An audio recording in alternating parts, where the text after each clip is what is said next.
So without wasting any time, so as we know the basic history, in 1900, first time he observed, or you can invented the interferometer, and which is a basic science again about the optical coherence tomography.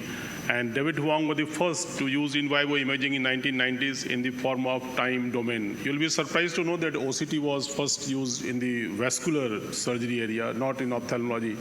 And because we are in a lucky specialty that everything is optically accessible, so any new gadget which comes over, we are entitled and we are using, and to a great effect to our advantage. The first commercial domain came in 1996. There's a time domain OCT, we all know. It was, again, at that time, it was a revolution. Nowadays, we have a lot of reservation about this machine, but we have all started our introduction to the OCT with this time domain. And at that time, it appeared such a good thing and a great thing to us. And it's a great relief in managing our ARMD patients. Before that, we were depending on the fluorescein angiography. And there are a lot of, say, terminologies which are getting confused, and we didn't know when to treat, when not to treat, when to stop. Subsequently, the time domain made a big difference. SD OCT was again a big change, and it made the job so easier, undilated pupil, very fast recording, and more objective. Particularly the glaucoma management became, observation became, I will not say the management part, but became much easier as compared to time domain. So this is how what the OCT has made. Like you have a multi-floor housing societies, so it made our retina to appear like that. We are able to discern the different layers, layer by layer, and you could really pinpoint the diagnosis and the pathology. So this is just giving a background how the investigation has evolved from the MRI from 1 millimeter to now with a confocal at 1 micrometer. In between, we have that conventional OCT of 10 micrometer resolution. So this is all the, say, new thing coming up gradually, and possibly in due course of time, we will have almost histopathological picture with the new machines. So it's a non-invasive, non-contact technology and based on low coherence interferometry. So it's just giving a idea about the general foveal dip that we all know, the nerve fiber layer. Basically, the color that we see is a pseudo color. Normally, the OCT, basic OCT is in black and white, and it is just a pseudo color generated so that we are able to read it much more easily and possibly with a faster rate. I will not go into detail about this. Basically, you have a reference beam and measurement beam. It's something like that you can think of an ultrasound. Only thing that here the reference thing is a light noise instead of the sound beam. And this is a small comparison that we have this Cirrus OCT and the time domain OCT that we have. This is something aircrafts that used to wobble around when you travel, and now we have a smooth ride all along. And one of the best things that could have happened with this Cirrus OCT, spectral domain OCT, that ISOS junction. As a retinal surgeon, many times we were confused that I have done a good job, the retina is settled, but why the patient is not having good vision. Subsequently, when this came up, then we were able to know that the ISOS junction is compromised and patient may not get a very good vision. And you can explain to the patient what has gone wrong without blaming yourself. So again, this is a comparison between these two, the Cirrus and the spectral domain and the time domain. The resolution has become better, particularly the small pupil and non-cooperative patient, it has a big boon. In time domain, we will have to dilate the pupil. The patient has to be reasonably cooperative to get a good picture. Of course, now much more and many more companies have come up. This Cirrus OCT from the Carl Zeiss, Spectralis, Heidelberg, 3D OCT from Topcon and RTView, OptoView. Some of the Korean companies also come up, and Indian companies are also coming up with this machine. This is just a routine picture that you see on OCT, different layers. You can really discern and really understand what's going on with the patient. So coming to the usage, of course, the maximum use in the retina, we have in diagnosis, in treatment and follow-up. Neuroophthalmology also is a big help, particularly benign intraocular hypertension, where we can objectivize the thickness of the nerve fiber layer and the optic nerve head and tell your neurology patients, colleague, that when the treatment needs to be stopped. And when sometimes you can get confused whether there is a edema or not, this will give a very clear-cut picture that patient may be just having a normal optic disc. And of course, anterior segment, which is beyond our scope in this session. So common causes of abnormal reflectivity on optical coherence tomography. It is, so you have hard exudates and calcification. It is something same like in ultrasound. If you go compare it, then the blood and the scar and fibroid lesion, they will give a higher reflectivity, a more deeper color, the ERM that we all see very commonly these days. So sometimes the OCT reads more than actually what is there. So particularly the ERM will come later, that it may not be affecting the vision, that it's because of the presence of ERM. So very careful, just don't be over-trigger happy to advise surgery in these patients. So hypo will be a fluid, the retinal edema, subretinal fluid, sub-RP loss, and loss of tissue. This is again showing a different type of modalities that we use while using the optical coherence tomography. You get a good picture where we are getting the cut section. Coming to the vitreous, the vitreoretinal interface is very important. The foveal contour, if the foveal contour is disturbed, you may not expect that good vision. And of course, the intraretinal presence of fluid and RP and choroidal complex is again another area that we all go through. Coming to the vitreous, if you have a vitreous hemorrhage or floaters, it may not make a full entry into the up to the retina. The asteroid hyalosis again will give you something like a dropping, say, drops in the vitreous cavity, and other floaters also will give you reflectivity, which you can see on the OCT. This is just showing on the right side that you have that asteroid hyalosis picture. Coming to the vitreous and pre-retinal abnormalities, again, it's very important that you should analyze the thing with the clinical perspective, that what is important, what is not important in the vitreoretinal interface, which Dr. Anil will be discussing in detail. So vitreomacular traction in ERM. When there is a vitreomacular traction in ERM, always take into consideration the level of visual acuity and level of difficulty that the patient is having. If the vision is good, if there is no metamorphopsia, you can just keep the patient under observation. So this is a very classical picture that we many times see, and of course this patient will need surgical intervention for visual improvement. Coming to the relationship of the relational membrane of the retina and assessment of retinal thickness, the two patterns are very important, the focally adherent and globally adherent. Very commonly we see the globally adherent ERM. In those cases, we may not do anything. If there is a focally adherent and if there is a traction on that particular area and disturbing the vision, you can think of surgical intervention. This is the globally adherent ERM. Of course, these are the retinal conditions where may not be very useful directly as a diagnostic part, but definitely when you diagnose the diabetic edema or the edema due to urinary gas syndrome, it gives a very fairly good idea of the cause of the drop in vision and how the patient is responding to treatment. The macular hole, of course, is the laminar hole. This is a very, very important investigation that we have removed doubt. Many times you think it is a macular hole, full thickness, but it's basically a laminar hole, and you can hold your hand and don't do any surgery. Juxtafoveal telangiectasia is another condition where this OCT has been of a great help in helping us in diagnosis. So this is, of course, the BRVO. The one classical picture in BRVO is that you have a, say, hemiretinal type of edema, so that you can, even just seeing the OCT, you can make a diagnosis of BRVO. And CRVO, of course, will have full thickness and DME and CME, of course, we all see day in and day out and treat accordingly. The macular hole, of course, the diagnosis and staging, the associated ERM, the surrounding retina, cystoid changes, and elevation of lips. And here we can all go that objectively analyze the possibility of success after surgery and explain to the patient. And the follow-up, of course, you can do very, very regularly and routinely with a great effect to the patient's satisfaction. This is, of course, everybody can make a diagnosis of the full thickness macular hole. This is a laminar hole, and these patients may not need surgical intervention unless the vision is very compromisingly low. This is one situation I would like to discuss. This is juxtafoveal telangiectasia. Here there is no edema. This is not edema. Many times even we have injected, I think, in the past, long back, of course, thinking that it is a macular edema or some fluid because of some pathology, but basically it's a tissue loss and nothing needs to be done in these patients. Coming to the age-related macular degeneration, where it made the big difference. Of course, you can pick up the drusen geographic atrophy, but the main part where we were held is the choroidal neovascular membrane and the presence of subretinal fluid, which decides whether the further need of injection is there or not. Again, there's one condition that I will like to mention is This is, of course, the different types of CNVM that we all know, and we need not repeat it again. And of course, if there is a disciform scar already, but if there is a fluid, and if the patient is willing, and if you feel that vision might improve a bit, you can discuss with the patient and inject, but these patients may not do that well. Of course, geographic atrophy, we don't have right now any clear-cut answer.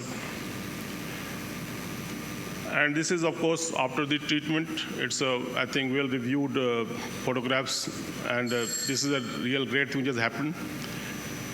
And this is one thing I like to again CNV with myopic degeneration. In myopes, you may not see fluid present, but if there is, you can see the complex. I think you can inject, and the patients do very well. And vitelliform dystrophy, many times you can get confused that this could be a complex, but actually it is not. If you look carefully, there is no fluid presence, there is no edema. So these are the patients just need to be observed and nothing to be done. And of course, PCV is a very difficult situation where possibly the indocyanine green angiography is much more useful in helping us in diagnosis. But still, you can make out with the OCT some markers, the notch and all those type, a thumbnail appearance, everything is there in this picture. And these are the conditions where you have to decide what type of the anti-VEGF they will be using. The newer ones are more effective as compared to the ranibizumab. And you can go with the aflibercept or even Vabysmo, that is a new drug which has come in the market. And CSR, it is a big change that we don't need to do a fluorescein angiography or invasive procedure, and you can diagnose very easily with one go with the OCT and tell the patient about the reasonably good prognosis in these patients. Only thing that you should be careful when you are diagnosing CSR, particularly who are not practicing retina, that you must have the two ages well defined. If the one age you are not able to find the end, be careful, you might not be missing an inferior retinal detachment. So in one thing that we have observed in diabetic maculopathy, you may not have a full drying. You have to really see if the vision becomes stable, it's not improving, not deteriorating, you can just hold your hand. In AMD, we have the different type of regime available. Treat and extend is possibly the most scientific and most effective. And here you aim for a total dryness. In diabetic, you should never aim for total dryness because possibly you will never achieve that in most of the situations. And of course, unexplained visual loss, look for foveal atrophy, disruption of ISOS junction that I discussed, and subtle serous detachment. Many times you have done a good retinal detachment surgery and patient is not improving. Once you do an OCT, you find a very minimal serous detachment present. So you can explain those patients. You might give some steroids, PST, or maybe even intravitreal to help these patients. So thank you very much. Now I will invite Dr. Anil Solanki to present. You will present Octa. Okay. I think Dr. Puneet will be presenting the Octa, and then we'll move on to the vitreoretinal interface. I would like Dr. Amit to pass few comments. So now OCT has become an essential part of everybody's practice. It's not a domain of a retina, glaucoma, or neuro-ophtha. I think everybody, as the cost goes down, it will become a regular tool in everybody's practice. Whether maximum in a high volume retina practice, cataract practice, where they look for the fovea before they do a multifocal or a toric lens.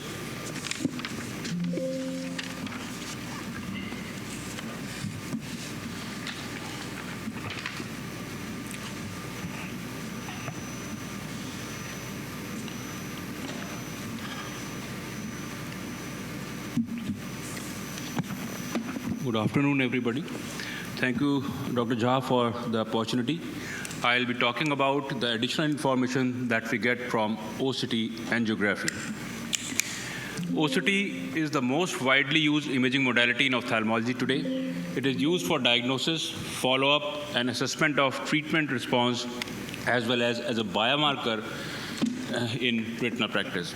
Limitation of OCT is in its inability to accurately image the capillaries, as it is based only on tissue reflectance. Optical coherence tomography angiography, OCT angiography, is an extension of OCT that uses motion contrast to visualize the blood vessels down up to the capillary level. In place of intravenous dye, OCT angiography relies on motion contrast to generate vascular maps. It captures the flowing blood vessels and generate variety of maps of vasculature at different levels of retina. OCT data can be viewed in NFAS, that is on NFAS, and the cross-sectional fashion with the functional flow data that is superimposed as color-coded on the structural B scan as it is seen here. These yellow dots are showing that the flow is present in these areas of retinal layers. And these are the NFAS maps at different levels of the retina: superficial, deep, avascular network, and the choriocapillaris. To generate an image on OCT angiography, there has to be minimal amount of flow within the vessels to generate a differential image. If there is no flow, there will not be any image. Now, what are the advantages of OCT angiography over fluorescein angiography? The OCT angiography eliminates the need for dye, thereby reducing the injection-related complications. The major advantage with OCT angiography is that it eliminates the narrow window that we have there in dye-based angiography, because the dye moves very rapidly in the retinal vasculature, so we have very limited time to capture the relevant lesion. Whereas in OCT angiography, this is not the limitation. There is very limited concealment of the lesion because there is no fuzziness because of the leakage of the dye. The dye leakage in dye-based angiography many a times covers the relevant lesion, and you're not able to see what is happening behind the dye. So there is no concealment that happens in dye-based angiographies. Another major advantage with OCT angiography is that you can visualize the changes in vascularization at different levels in the retina. At what level the vascularization is normal, at what level the lesion is present at different levels in the retina, you can very beautifully delineate with OCT angiography. As you can see, this is the fluorescein angiography picture. This is ICG. You cannot visualize the neovascular network as clearly as you can see in this OCT angiography picture. The network is very clearly visible with OCT angiography. Now, what do you see in OCT angiography? The patterns of abnormalities that are seen on OCT angiography are abnormal presence of flow, that is neovascularization. You can see here, these are the neovascular networks. Anomalous vessel geometry, the abnormal vessels, dilated vessels can be seen. You can also delineate aneurysms. You can also beautifully delineate the avascular areas, the areas of non-perfusion and capillary dropouts. Now, how do you analyze this OCT angiography?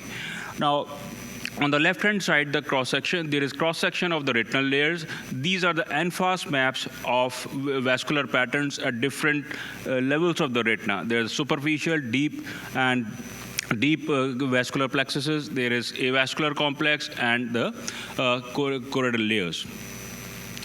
In addition to the slab-based NFAS angiogram, the OCT data can be viewed in cross-sectional fashion with the functional flow data. These are the yellow spots which are showing the functional flow. It's seen superimposed on that. So both these NFAS and cross-sectional views helps in making the correct diagnosis. In macular degeneration, we are mostly concerned with this avascular complex and the choriocapillaris and the choroidal vascular area, whereas in vascular lesions like diabetic retinopathy, venous occlusions, most of the changes are occurring in superficial layers. These are some common clinical situations seen on OCT angiography. The retinal vascular disorders are seen in superficial and deep slabs. It is an excellent tool for imaging the areas of ischemia and non-perfusion, as I have shown there. Detection of neovascularization, ability to image the deep retinal capillary network and radial peripapillary capillary, which is not possible with fluorescein angiography. There is a disadvantage that there is a limited field of view in most of the machines, and also it does not indicate, it can detect the neovascularization, but it does not indicate whether the neovascularization is leaking or not. Now, this is a diabetic patient. Here you can see these are the areas of capillary dropout and ischemia in the posterior pole. And this is the superficial layer, superficial vascular network layer. This is the deeper layer where you can see the vascular abnormalities also. And corresponding on corresponding OCT cross-section, you can see the flow pattern, and also you can see the anatomical changes, the morphological changes that are happening within the retinal layers. So this is a patient with the proliferative diabetic retinopathy. Here you can see this vitreoretinal interface is showing this yellowish color, which indicates that the flow is present here. And on the NFAS map, how beautifully it demonstrates the presence of neovascularization.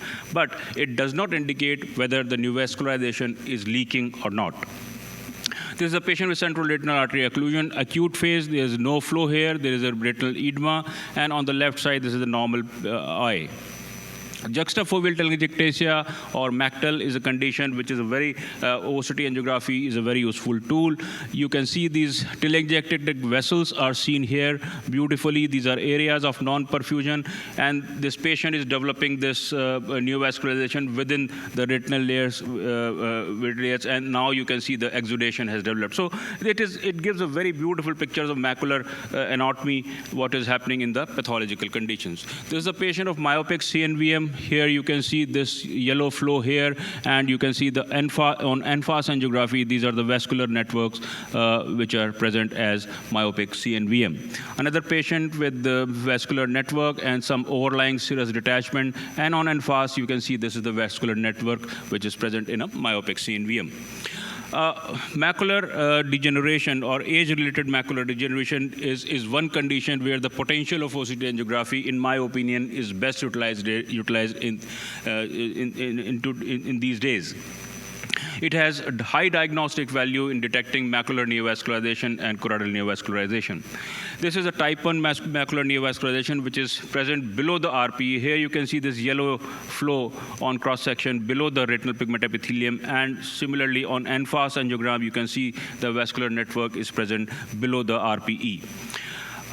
In type 2 NV macular neovascularization is present above the RPE, and this can be mixed or combined also.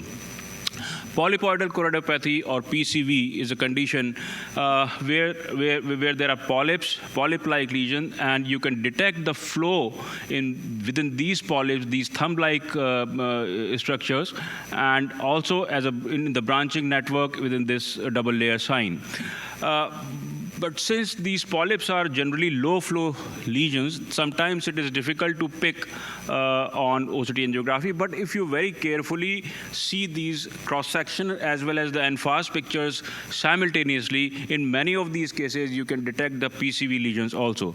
Still, ICG angiography is the gold standard for detecting PCV lesions.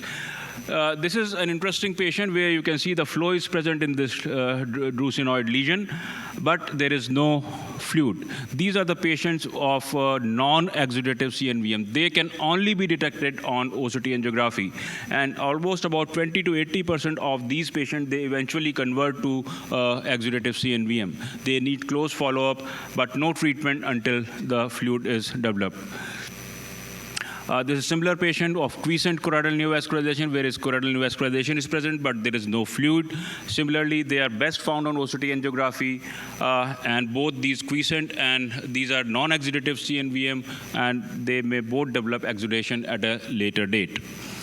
Fellow eye of exudative macular degeneration patients should be very carefully looked for, because about 6 to 20% of these patients who have exudative macular degeneration in one eye, they may have non-exudative CNVM in other eye. This is only possible with the use of OCT angiography to detect these lesions. And it is very easy to follow up these lesions, these patients repeatedly, because OCT angiography is a non-invasive procedure, and you can repeat the procedure as many times as possible, as required. So these lesions in fellow eye, which are non-exudative, may develop exudation at a later date. So they should be followed up very carefully.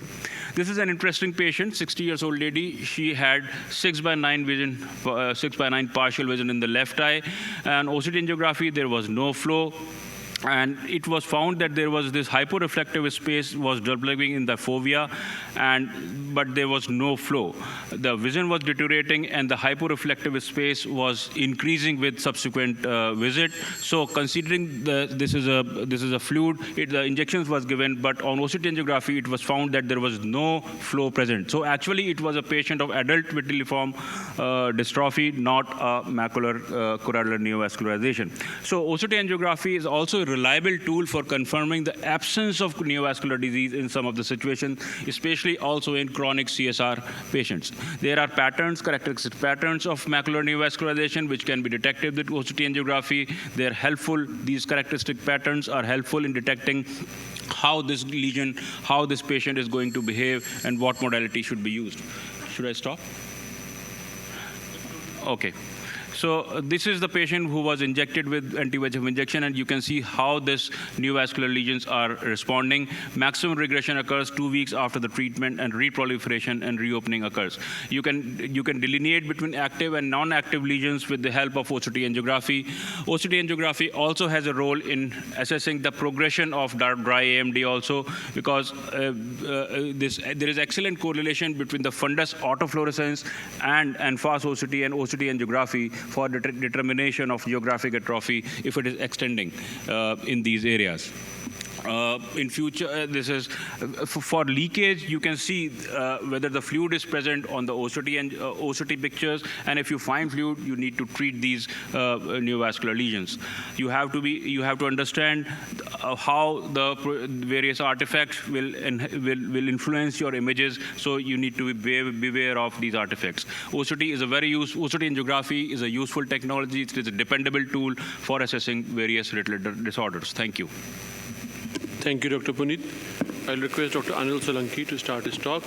So in conclusion, OCT angio really helps in myopes and in uveitis CNVM, where you may not have fluid to pick up early CNVMs. Dr. Anil. Thank you, sir. Good afternoon, everyone. I will be talking about OCT in vitreoretinal interface disorders. So I will briefly talk about the anatomy, the normal aging, and the disease pattern. There are namely 4 disease patterns in the vitreoretinal interface. That is vitreomacular adhesion, vitreomacular traction, macular hole, and epiretinal membrane.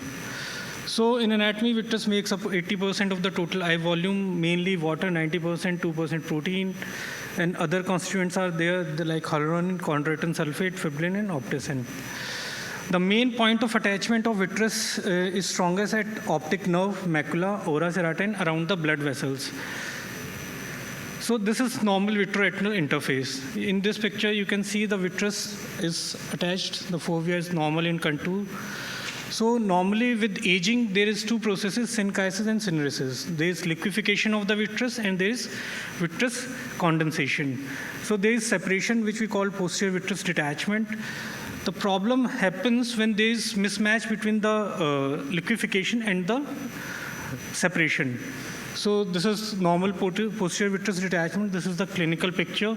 We can see the V's ring, and in the OCT, we can see the posterior cortical vitreous is totally separated from the disc as well as from the macula.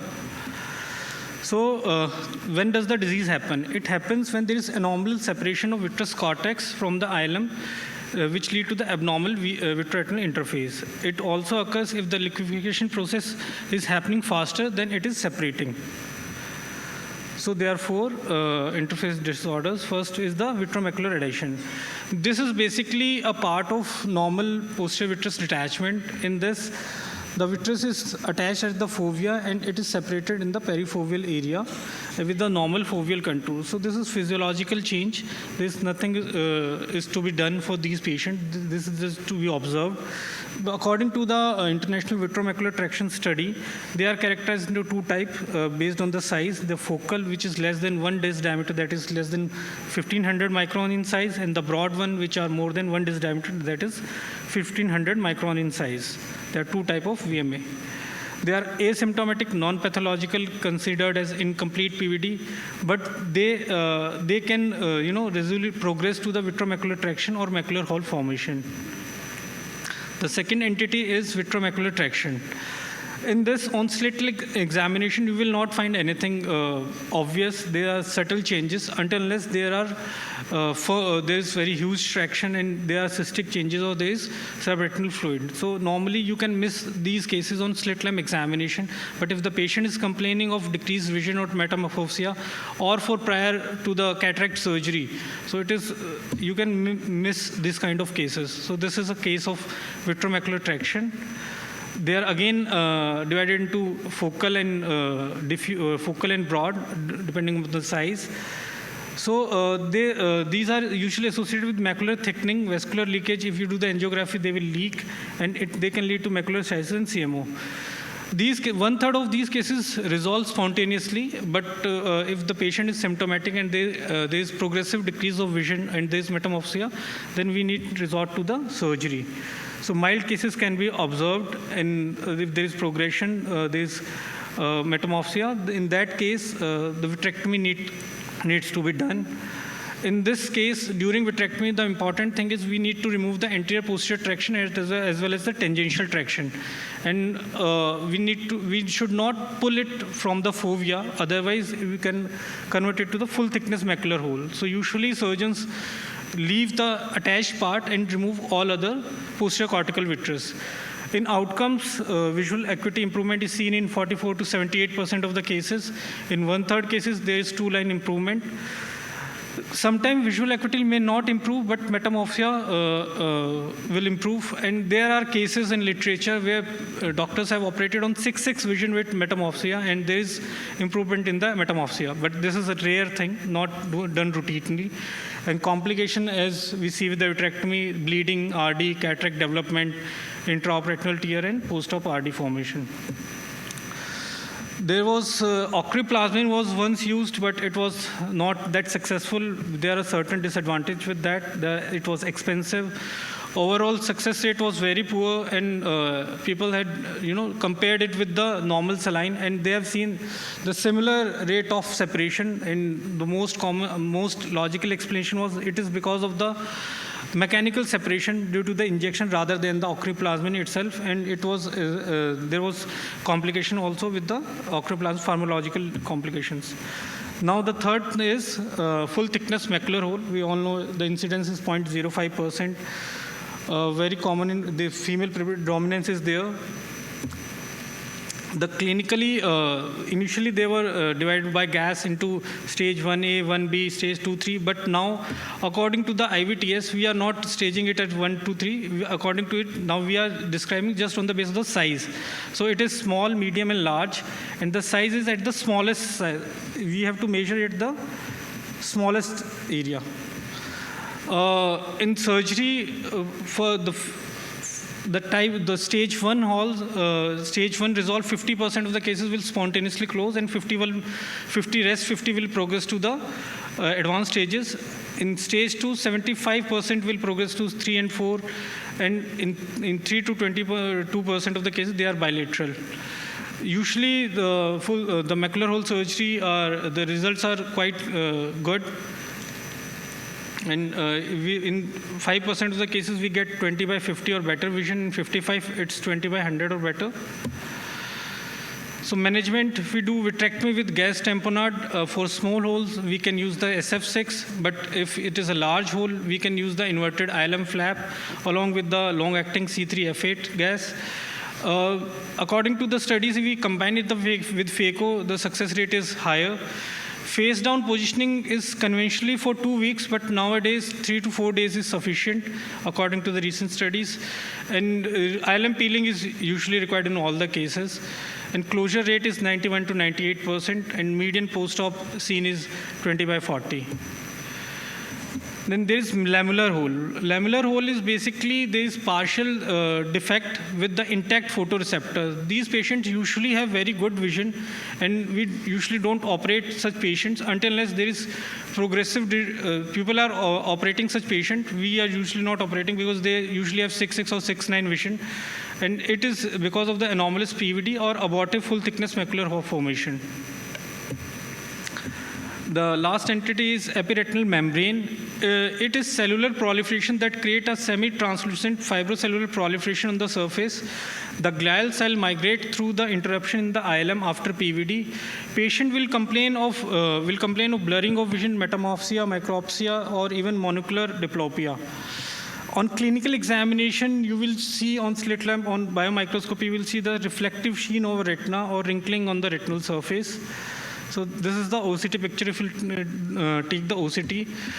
As far as classification is concerned, there are different, people have given different classification. This was given by the Korean group.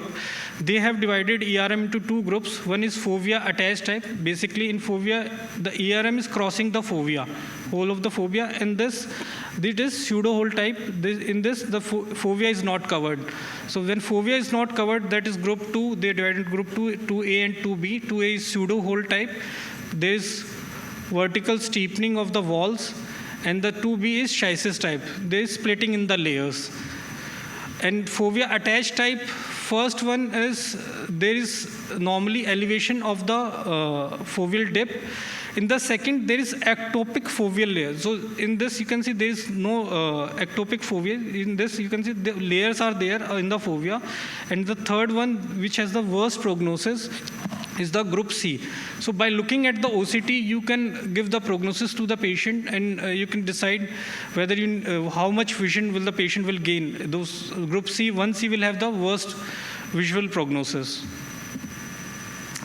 So these patients are usually, if there is mild, the vision is better than 618, so we will not operate, we will just observe, because 87% of them remain stable over 2 to 4 years of follow-up. Only 15% of will have poor vision and are the candidate for surgery. So surgical indication is either there is progressive deterioration of vision or there is significant metamorphosia. So in this, we do pars plana vitrectomy with peeling. We usually do it with the double staining and peel along with the ILM until the arcade to ensure the complete removal. That helps us to have less recurrence and better final visual acuity. So in conclusion, the study highlighted that the eye undergoing cataract surgery, which is important for everyone, regarded as normal by retina surgeons, showed such type of deformity on OCTs. There are more than 20% showed subtle change in OCT that were not detected clinically. So it is very important, even if the retina seems okay, you should do OCT prior to the cataract surgery. It's an important instrument in armamentarium of an ophthalmic surgeon. Pre-op OCT should be considered. It can help in the prognosis of post-cataract surgery. Thank you. Thank you, Dr. Anil. We'll request Dr. Ritika to talk on neuroophtha and glaucoma, which is becoming an important tool in regular ophthalmic practice. So one problem which we normally face is that differentiating a ERM from a full thickness macular hole. Sometimes if the patient is not fixating, you tend to diagnose the ERM, then a macular hole. So it's important to see the full macula before you eliminate the diagnosis of a macular hole. Dr. Ritika, please. Yes. So good afternoon, everyone. Today I'll be discussing about OCT in neuro-ophthalmology. So as it has been already discussed, that OCT is a non-invasive, non-contact technology based on low coherence interferometry, and it produces a cross-sectional view of the retina. So earlier there was a time domain OCT which used 810 nanometers of laser light, and it was a very slow OCT, so it produced only 400 A scans per second. There was a resolution of 10 microns, and it scanned up to till retinal pigment epithelium. But then came a Fourier domain OCTs, which were categorized into spectral domain and swept source OCT. In spectral domain, this A scan speeds increased. So it increased to 27,000 to 40,000 A scans per second, and resolution also increased to 5 microns. And we were able to visualize choroid with enhanced depth imaging mode also. In the swept source OCT, the speed further increased to 1 lakh to 4 lakh A scans per second, and because it used a longer wavelength of 1050 nanometers, so we can visualize the choroid very easily and with high resolution in swept source OCTs. And the resolution was also good, which is 5 microns. So this is a classic OCT picture. What does it look like? So it has various components like that will be discussed later on in OCT in glaucoma. So what is the role of OCT in neuroophthalmology? So in neuroophthalmology, OCT represents a surrogate marker of neuroaxonal integrity in the afferent visual pathway. So it helps in the diagnosis, disease monitoring, as well as prognosticating. We can tell the patient what will be the prognosis based upon the OCT parameters. So it is the most valuable structural parameters that we measure in neuroophthalmology are RNFL thickness and ganglion cell layer thickness. So we're talking about multiple diseases and the role of OCT in those diseases. So first is the optic neuritis or multiple sclerosis. So OCT can be used as a quantitative tool to monitor the course and treatments, that we can objectify and we can measure the retinal nerve fiber layer thickness now with the help of OCT in such patients. So in patients who are having multiple sclerosis and they're also having optic neuritis, so there will be initial spike in the retinal nerve fiber layer thickness. Why? Because of the exoplasmic flow stasis. So there will be edema that will be seen in the OCT. So RNFL thickness will increase. But the problem lies that it masks the earlier signs of axonal degeneration, because the axons are also dying. So it masks the earlier signs of axonal degeneration in patients with optic neuritis. So macular OCT scan is a very important scan which gives us the values of ganglion cell layers, which actually quantifies what is happening actually in the disease, whether the axons are dying or not, in adjunct to retinal nerve fiber layer thickness. So for example, this is the case in which we can see that in the left eye, the average retinal nerve fiber layer thickness is 125 micrometers, which is more than the normal range. But when we did, which is seen in cases of optic neuritis in multiple sclerosis in the initial phases. But when we did the macular cube of this patient and we saw the ganglion cell layer thickness, we can see that actually the axons are dying here. The ganglion cell loss is there.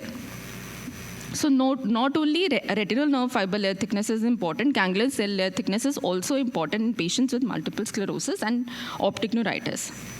So these are the various studies which help to corroborate this thing. So there is an entity called neuromyelitis optica spectrum disease. So optic neuritis can happen in multiple sclerosis patients also, and there are other entities like neuromyelitis optica and myelin oligodendrocyte glycoprotein spectrum diseases. So OCT can also help to differentiate between optic neuritis present in NMOSD and multiple sclerosis. So what are the differentiating features? The retinal nerve fiber layer thickness is affected in all the peripapillary quadrants, in contrast to the most common quadrant of temporal quadrant in multiple sclerosis. So the first initial quadrant which is affected in multiple sclerosis is temporal, but in neuromyelitis optica, usually all of the peripapillary quadrants are affected. The mean retinal nerve fiber layer loss is 20 micrometers in multiple sclerosis patients, whereas it is 55 to 83 micrometers in neuromyelitis optica patients. So all the visual deterioration and the signs and the investigative measures will be higher in cases of neuromyelitis optica. So the RNFL loss is also higher in neuromyelitis optica, and there will be higher prevalence of microcystic macular edema in neuromyelitis optica spectrum disorder eyes. Coming to the ischemic optic neuropathy, so OCT can be used to identify the treatment effects. The thickness of the macula OCT and the ganglion cell layer complex is expected to provide a better structural indicator of axonal preservation or loss.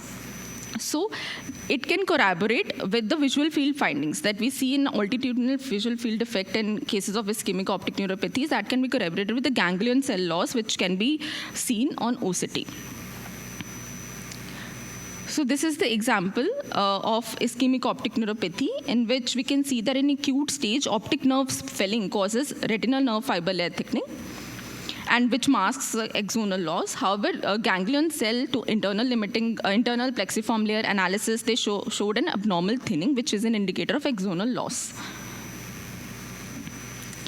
Similarly, in this case, we can see that the patient which is diagnosed with left eye non-arthritic ischemic optic neuropathy 3 years back, and shows thinning of the superior and supratemporal quadrants. So it also helps to differentiate between acute and chronic ischemic optic neuropathies. In chronic, there will be loss of retinal nerve fiber layer as well as ganglion cell layer, whereas in the acute, there will be retinal nerve fiber layer thickening, but decrease in the ganglion cell layer.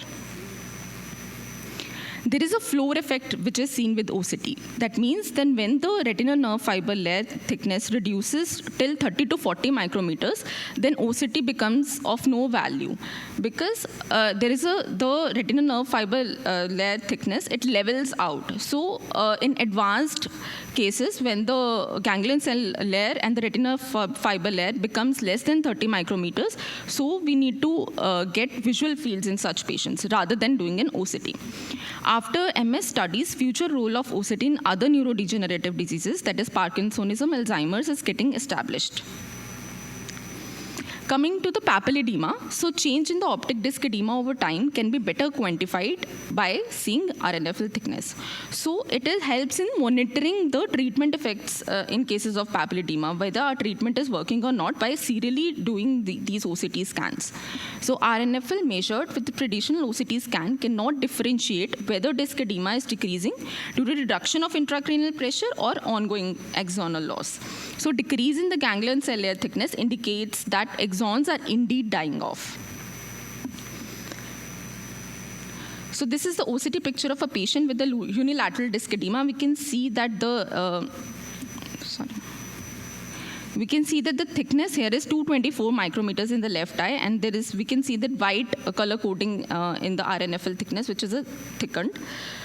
And but when we saw the macular cube, it was normal. So it was a classical case of unilateral disc edema, and we can serially monitor the thickness in such patients by doing the OCT scans, whether the RNFL thickness is decreasing or not. So this is the OCT of the swollen optic nerve head. So there are various studies that have proven that in cases of a papilledema, this is the RP line. And it becomes deflected towards the vitreous in cases of papilledema, which helps in differentiating papilledema cases from optic disc drusen's also. That this RPE line, it gets angulated and it shifts towards the vitreous. In papilledema, the RP Brooks membrane is commonly deflected inwards in contrast to the eyes with non-ischemic optic neuritis or in patients with optic disc drusen's. The RP Brooks membrane angulation is presumed to be caused by elevated pressure in the subarachnoid space, and it does not correlate with the amount of retinal nerve fiber layer swelling and resolves as the papilledema subsides, so this angulation also resolves. The basic differences between papilledema and optic disc drusen's are there is a thinning or even the normal values of retinal nerve fiber layer and ganglion cell layer in cases of optic disc drusen's, whereas in papilledema, the retinal nerve fiber layer is thickened in the initial stages. And in the optic disc drusen, there is a subretinal hyporeflective space between the retinal pigment epithelium and choriocapillaries. For buried optic disc drusen's, enhanced depth imaging and strepsils OCT are of more of value. So this is the example of optic atrophy, in which we can see it helps in assessing the patients with the optic atrophy, also in quantifying. So we can see that the thickness has decreased to 48 and 51 micrometers, and below that the OCT in the advanced cases is of no value. Similarly, in the ganglion cell layer thickness also, it has decreased below the minimum values. In OCT and pituitary tumors, so we can easily see nasal hemiretinal ganglion cell layer thinning, which is reported in pituitary tumors without visual field effects. So without having any visual field effects in pituitary tumors, now OCT is becoming more of a value, because we can see that the heminasal ganglion cell loss, like in this figure, we can see that in the nasal quadrants, the ganglion cells are getting lost, and it can corroborate with the visual field effects also. So important points to consider: the different machines have different protocols. So patients should be reviewed on the same machine using the same scanning protocol, and all OCT measurements are compared to the normative data of the Caucasian subjects, which must be considered. Actual placement of the measurement area should be checked and amended manually. That is, segmentation should be proper in order to analyze the report. Thank you.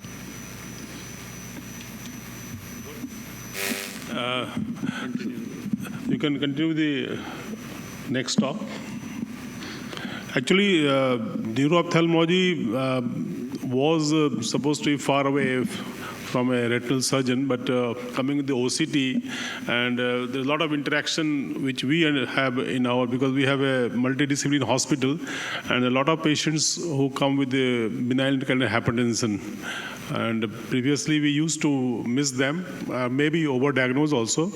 With the OCT, we are not very pinpointing the level of edema and what the treatment is doing, because these patients are on treatment for over the period of years, and they do have a potential, say, possibility of going blind. So this is a very, very handy tool where you don't have to do a fluorescent angiography to establish a diagnosis of papilledema. So I think we'll now move on to the more common that we ophthalmologists come across, glaucoma. And again, glaucoma in a non-invasive way and a very quick way to know whether this patient needs to go up for the next step of screening for glaucoma. GCL is a big help in all these situations. Though sometimes GCL shows more than what it is there, but still we have to keep these patients under observation for future assessment. Okay, carry on. Presentations.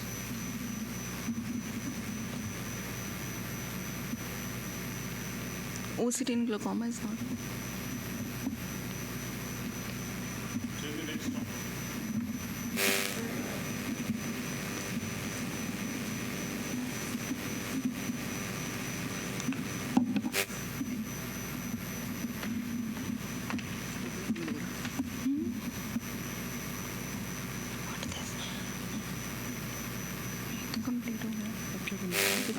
Meera, you have any questions anybody wants to ask or interact?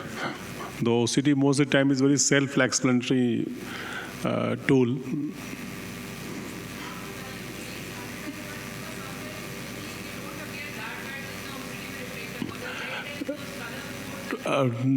True. I will go other way around. Many times we feel that there's a lot of change in the disc, but the GCL comes quite normal.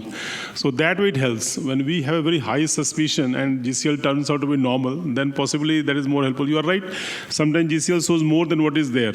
Absolutely right. So naturally we are in a process of evaluation. Glaucoma is such a difficult branch to really diagnose in the initial stages.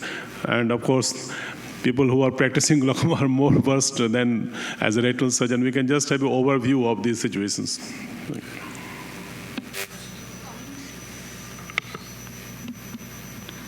Coming to the OCT in glaucoma. So glaucoma is a multifactorial progressive degenerative optic neuropathy, and it is the second most common cause of blindness worldwide. And OCT, it is a non-invasive technique that allows for in vivo cross-sectional imaging of both the retina as well as the optic nerve head, especially in patients with glaucoma.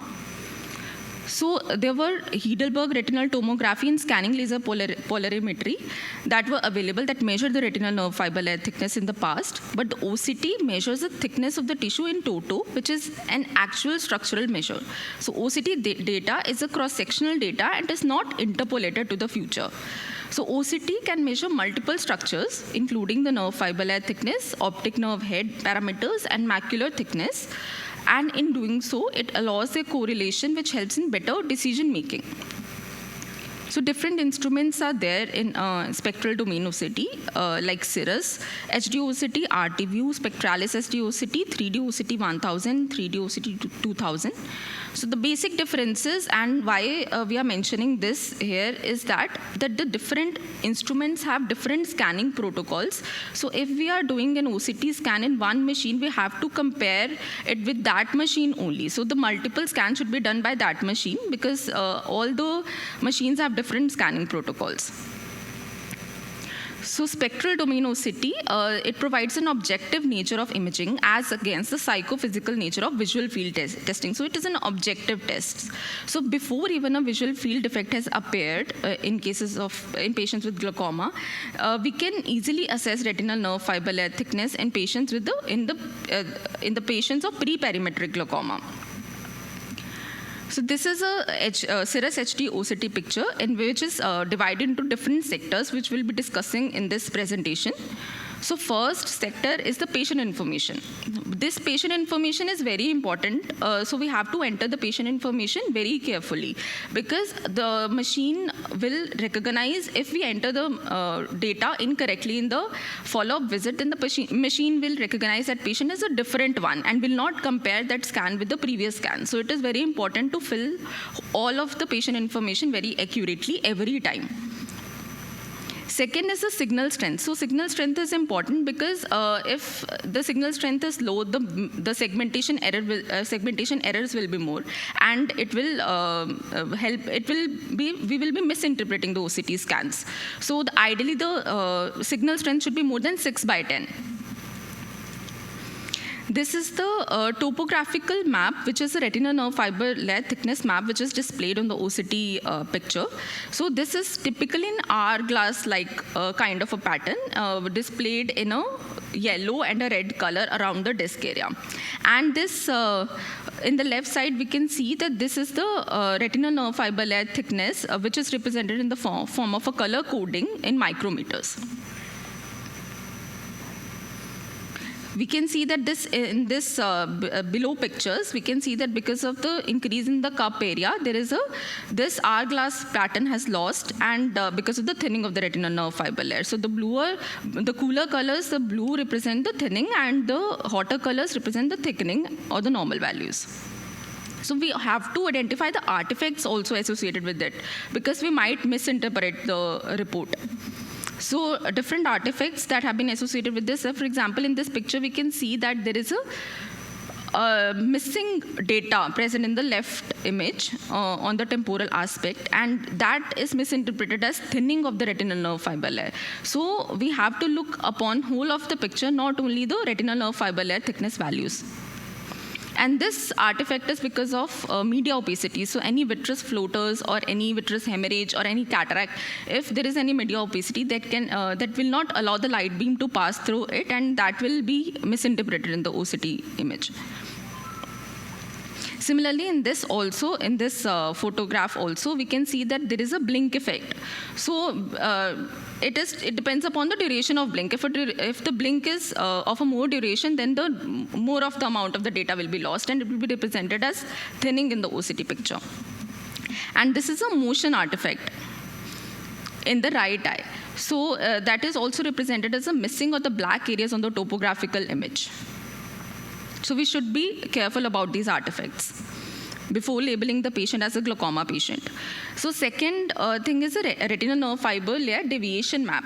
It is derived from the thickness map, and it is also in this map, the disc and the cup markings are done accurately. So we can see the centration of the disc, which should be present in the center of this circle. This circle is a 3.4 millimeter circle, and disc should be present in the center of the circle. We should be careful about this. And the markings of the disc and the cup are also mentioned in this RNFL deviation map. So the different artifacts are associated with this map also. For example, we can see that in this figure, there is a breakage of the lines. The blood vessels are getting broken in the pathway, and there is a horizontal shift. That is because of the eye has moved, or there is saccades. So because of the motion artifact, this thing can appear, and that will cause a decrease in the retinal nerve fiber layer thickness. So we should be careful about this. Similarly, in this figure, in this artifact, we can see that the disc is now not lying in the center of the circle. So the disc should be present in the center of the circle. Then there are segmentation. We should look upon the landmarks in the segmentation accuracy. For example, this is the horizontal tomograph, this is the vertical tomograph, and this is the circular tomograph. And we can see that this black line, this is a Brooks membrane line. And where it is terminated, that is called a Brooks membrane opening. And this red line is an internal limiting membrane line. So the shortest distance between this Brooks membrane opening and the internal limiting membrane is what is considered as a retinal nerve fiber layer thickness. So the segmentation should be accurate. Sometimes the segmentation is not accurate because of the disease or whether the patient has moved the eye or not. So we have to look upon this segmentation to make the accurate diagnosis. these are the various parameters that are assessed by the OCT machine and are very helpful in patients with glaucoma, like average retinal nerve fiber layer thickness, symmetry, disc area, rim area, average CD ratio, and these are color-coded. Like in less than 1% of these are compared with the normative database. So if it is less than 1%, that is shown in red. From 1 to 5%, that is shown in yellow, and from 5 to 95% in green, and more than 95% in white. And then OCT helps in also checking the ganglion cell layer thickness, which can be decreased even before the retinal nerve fiber layer thickness has decreased. The OCT has a very important value in checking, in monitoring the progression of the glaucoma patient. So there is a protocol which is a glaucoma progression or guided progression analysis in the machine, where 2 baseline OCT scans are needed and 3 consecutive follow-up visits are needed to monitor the change per year. So it monitors the rate of RNFL thinning per year. This is a panomap analysis in which it is an integration of retinal nerve fiber layer thickness, optic nerve height, ganglion cell layer thickness all together. So the OCT is not the only thing that helps in the diagnosis of glaucoma. So there are multiple disadvantages also. So we cannot start the medications based upon the red and green color. That red means go for the treatment, and green means stop the treatment.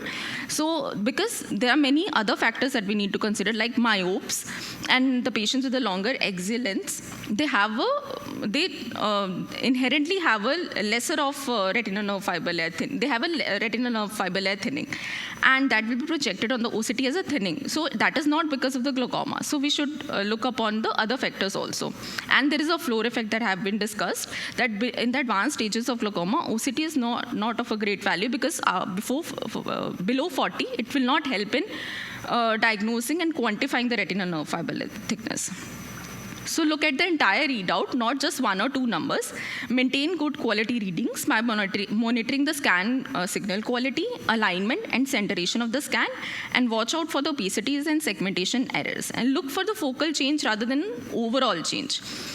It is important and mandatory to use the same machine, same place, and reproducible image quality to ensure a meaningful evaluation and follow-up. Thank you. Thank you, Dr. Ritika. I hope we have finished just in time, though we got the hall late, and Dr. Lahane is here for the next session. So thank you very much for the patient hearing. Thank you.